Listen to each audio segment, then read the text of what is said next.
there, Polygon Jumper here again, and I'm back with making actual videos again. Yay! Anyways, this is an idea that's been brewing up in my head for a few weeks now, and I really just want to get it into video form, finally. And that is doing a personal retrospective on the PlayStation 1 system. The system means a lot to me, and it means a lot to a lot of you out there. And a retrospective series has been done much better by many other people, better quality than I could ever do. But I want to do a review series on games that I played growing up and games I remember playing vividly back in the day, and just give my personal take and try to, show my love for the system. And the perfect game to start out reviewing for the system is a game that I remember playing when I first got the system back in '98, which is Namco Museum Vol.1. This game, being a compilation game, is very unique in its style of game. The style they went for was never done before, and it's never really been done since. And I really want to capture what I really love about this game in particular. So let's open up the tray, take the disc out, put it in, close it, turn this bad boy on. Obviously it's unplugged, but you get the picture. Now let's begin the review. Namco Museum is one of the few compilation games that got it right for me, and I'm glad it's one of the first of its kind that I got a chance to play. When I first took those first steps inside the museum, it was pure magic. Everything from the music to the graphics just captured my imagination.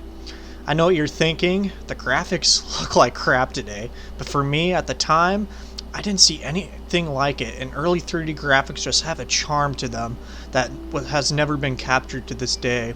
I just like how the colors pop out and say, hey, come here and take a look at me.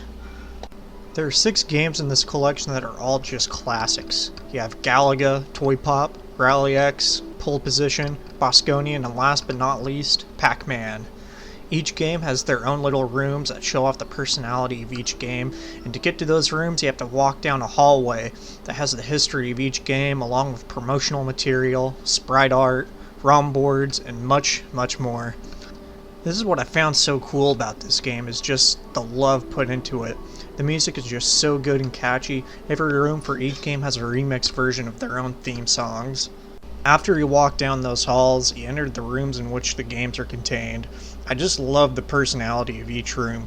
Galaga's room is in a cockpit of a starship.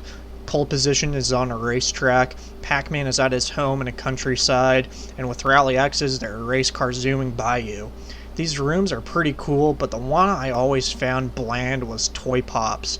This room is just a white void with nothing going on in it.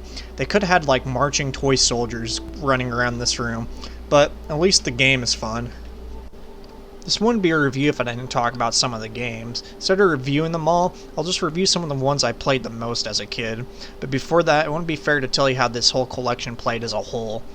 For its time, this was as close to arcade perfect as you could get.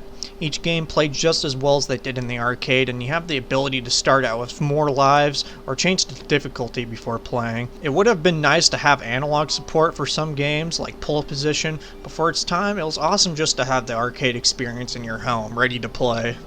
The 2 games that always drew my attention were Toy Pop and Bosconian. I loved the challenge of Toy Pop where you had to destroy all the vials that contain hearts to exit the level. As you progress through the game, some enemies have to be taken out with different power-ups, so you have to destroy presents scattered around the level and learn to pick up the right power-ups at the right time. As a kid playing this game just stirred my imagination, and this is probably the reason why I always come back to it. Bosconian is another game I loved playing. I loved that you had free reign to fly wherever you wanted. I like Galaga and all, but I hate being stuck in one area. That was never fun to me. The objective is pretty simple in this one. You just have to blow up all the motherships in the level to win. While doing this, you have to be dodging asteroids while dogfighting with other spaceships. It's so satisfying getting in a groove of blowing up all the motherships and racking up points. So that wraps up this review, guys.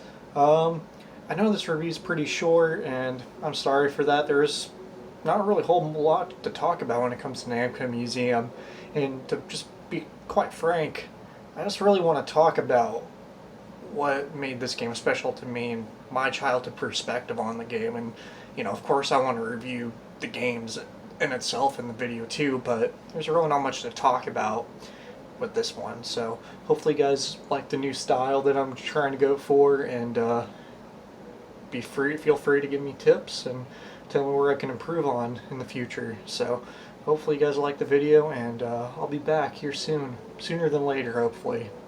So yeah, take care guys, and just tell me how I did.